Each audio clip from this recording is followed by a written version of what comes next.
Les verbes d'état expriment un état, c'est-à-dire le fait d'être, et non une action, ce n'est pas le fait de faire.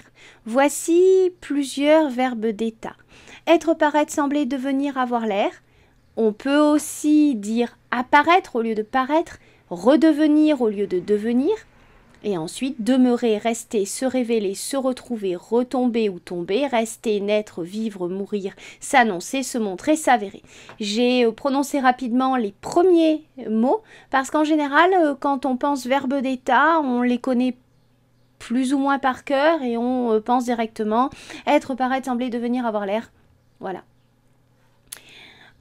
Donc, certains verbes d'état parmi cette liste sont tout le temps des verbes d'état, c'est-à-dire le verbe est attributif, le verbe ne peut pas ne pas avoir un attribut du sujet après, c'est-à-dire il ne peut pas ne pas être un verbe d'état.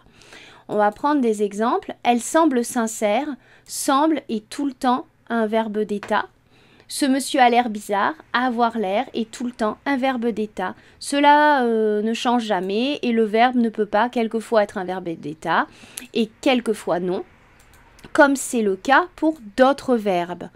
Exemple, ici nous vivons vieux, donc le verbe vivre peut être un verbe d'état.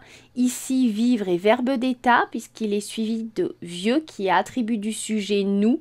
Nous égale vieux, donc vivre ici est un verbe d'état.